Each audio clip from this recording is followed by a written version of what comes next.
Good morning, everyone. What's today?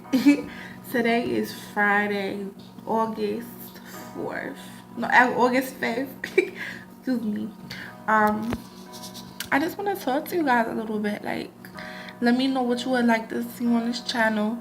Um, Obviously, I'm doing singing and poetry, but if you would like me to sing any song in particular, I sing a lot of gospel. So if you would like me to sing anything of that nature or write a poem and send it to you, you know, I'd be more than happy to. See, let me tell you about myself. I am 20 years old. My birthday is November 7th. Um, I didn't have a really good life growing up. I was put in foster care at age 13. I was raped at age 8 by my adoptive parents, their sons. Um, and that really put me through like a lot of stress, and I started acting out in school especially. I did a lot of crazy things, but it was because of the abuse I went through. My mother and father didn't take me to the hospital or anything when I told them what their sons did, and I'm not even their blood. You know, that really like broke my heart because like those are my parents and they didn't protect me at 8 years old. Like, and then to this day they think that everything is my fault, but I'm just like praying to God that one day they'll come back around and realize that it's not my fault. That they felt at being a parent, I didn't. When I was put in foster care, I was in my first foster home at 13 in Newcastle, Delaware. Um, when I went there, I didn't talk to anybody. Someone could like look at me and say hello, and I just look at them like, if you don't get out my face. But that lady, her name is Mina Pinkney. She taught me I had a voice, and ever since she taught me that, I ain't stopped talking. Okay. But I've been in about 22 foster homes in my life, going from home to home to home because nobody understood me. And people always try to fight me when I'm in foster care. They always try to fight. They told me I wasn't going to be nothing. They told me I wasn't going to make it. They told me I wasn't even going to graduate high school, but I ended up graduating high school. See, there's a funny story about that. In high school, I was in 12th grade. I had good grades in English. I'm very good at English. And I was studying math and science. And I had a great guidance counselor in Cesar Riley High School in Camden, Delaware. And one day I almost walked out. I was like, you know what? I was like, I was like, my grades is terrible in these two classes. There's 2 weeks left of high school. I like, there's no way I'm gonna make it. There's no way. Excuse me. Um, and she was like, Deanna, where are you going? Like, she grabbed me up, and I was like, don't touch me, lady. I'm gonna beat you up. And she was like, you're so close, Deanna. I'm not gonna let you give up on yourself. And at that moment, I realized, you know, maybe I can make it. Now we're down to the last 2 days of school. I had to take my math final because I had a 20% in class. Me and math just do not work. um, I took my final. I needed an 83% to pass to graduate in my math class. Do you know I got an 83 to pass in math class? See, the things that God will do to let you know that He got your back. Because there's no way I passed that final and didn't pass that class. God touched it. When He touches something like you don't know what hit you, you're like, oh my God, me graduating high school? Like, that was the best feeling ever. That was the best accomplishment I ever had in my life at that point at 18 years old. I've always been like different. I never really had friends in high school, middle school, nothing. I was always different, even though I was pretty. But being pretty doesn't mean a daggone thing.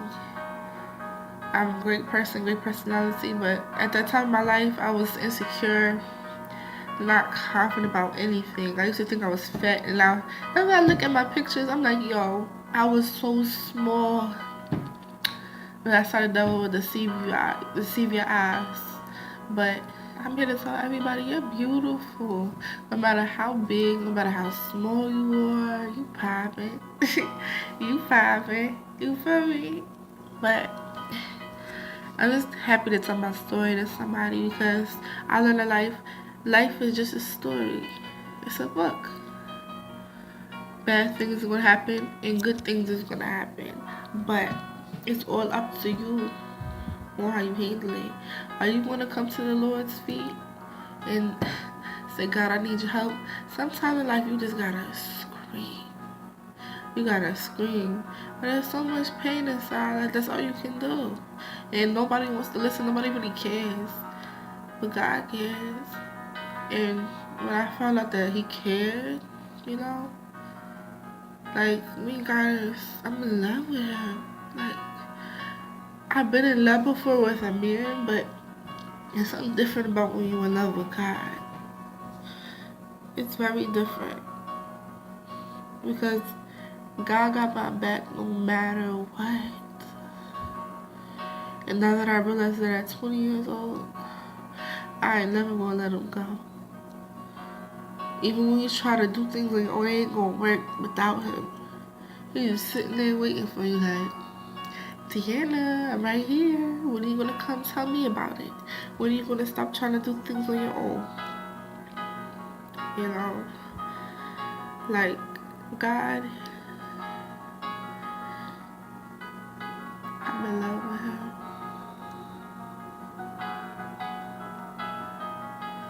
I'm in love with him.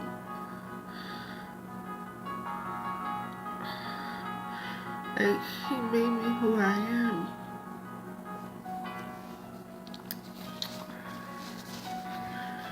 He made me confident. He gave me dreams and hopes.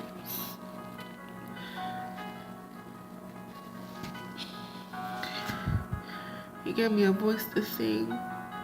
He gave me hands to write. See, when I was 18 years old, I went through an abusive relationship. He threw me into the stairs. He used to abuse me mentally and physically. I just couldn't take it. One day, I just couldn't take it anymore. Like, I had to scream. Like, you ever just been so hurt? Your heart just hurts so much. You're just like, ugh. Like, oh my God, why is this happening to me? And all I want somebody to do is love me. But I learned that you have to go through pain to get to your process. And you have to go through the process to get to where you want to be. Nothing in this world is free. You even gotta work for God. You even gotta process for you, just like the world does. But I promise you, you on God's side, he make things a whole lot easier. He'll block a whole lot of things. But some things he ain't gonna block because you gotta go through it. Because you have to be able to talk to people like, hey, I know how you feel. I know what's going on with you. You know, let's just pray about it. And when you pray, God hears you no matter what. He really hears everything you say. Everything. He's the head of my life. I want something. I need some money. I need clothes. I need anything I need. God, I need this. I need that. And he'll do it. He sure does do it. Everything is in God's timing. I had to learn that. I'm only 20. I had to learn that. Is that he does things in his timing. You may be ready for something, but God's like, not yet. And delay is not a denial. I had to learn that too. Just because you don't have it right there when you're ready does not mean that you're not going to have it. You have to be patient. Patience is very key to life. Patience is key to everything. Sometimes I get frustrated and I'm like, oh my God, I'm just ready to go. I'm ready to do this, that, and the other. But God's like, not yet. You're gonna do it, but not yet. Not ready yet. You still got some things you need to shake off and some things you need to do. Some people you need to see. Some people you have to talk to before you move, before you leave where you are. Some hearts you got to touch. Some people you got to pray for. And then I learned things that you do in secret, God will reward you in the open. Just because you gave Sally $5 don't mean you gotta tell her you gave her $5. Okay. So here goes an example. I was at church one Sunday. It was my last $5. I had my own apartment.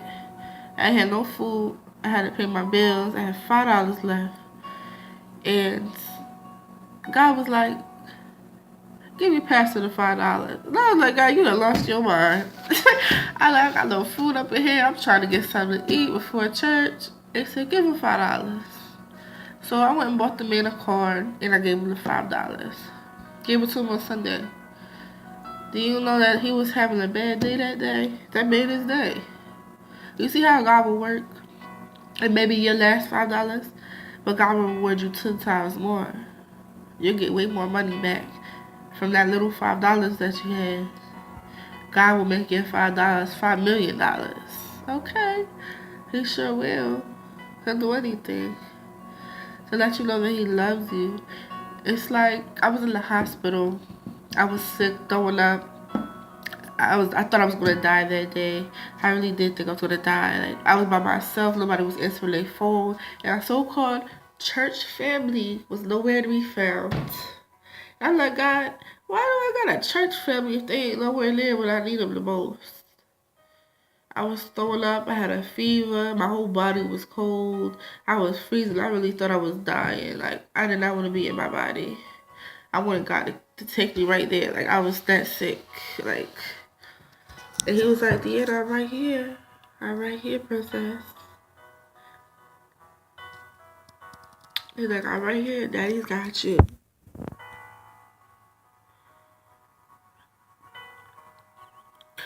Yeah, every time you say Daddy's got you, it just makes me cry. Like, cause he's the only one I got. He's always there when nobody else is here.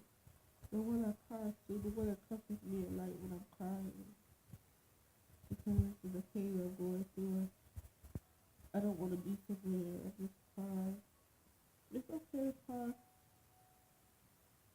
When you cry, it makes your heart soften. I think God knows you got it. You can talk to it. Speak to it. It makes you cry even more. When God's tears, when He makes you cry, those are good tears. Those are happy tears. Something hardest to say that God got you no matter what. He's always here. He's always got control of the situation, no matter how bad it seems. He's got it under control. You just have to have faith and believe that He's got it. Again, this is Deanna Burton.